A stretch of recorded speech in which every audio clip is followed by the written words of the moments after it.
अस्सलाम वालेकुम, आप देख रहे हैं के न्यूज HD। मैं हूं हारिस अली शाह गिलानी। चलते हैं आज की अहम खबरों की तरफ। खबरों का सिलसिला आगे बढ़ाते हुए रुक करेंगे साहिवाल का। डिस्ट्रिक्ट अस्पताल हाजी अब्दुल कय्यूम की MS डॉक्टर ताहिर ने डॉक्टर शकील डेविड और डॉक्टर मदीहा शाह की गलती का एतराफ कर लिया।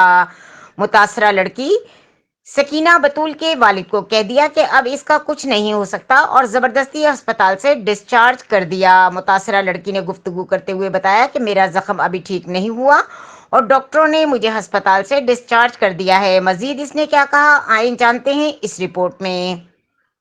मेरा नाम सकीना बतूल है। 7 तारीख ਨੂੰ मैंने वाकया होया। मैंने ना 4 जने ने मेरे होंठ कटे छुरी नाल।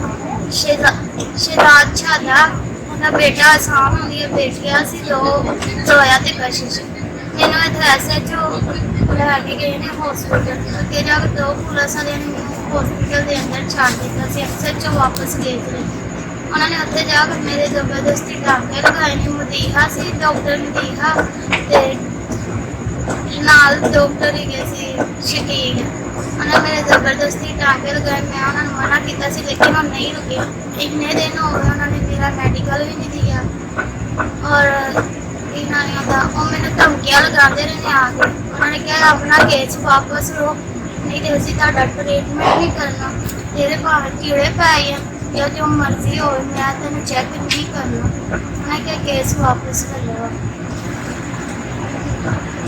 मजीद खबरों और अपडेट्स के लिए हमारे साथ रहिएगा। तब तक के लिए अपना ख्याल रखिएगा। अल्लाह हाफिज।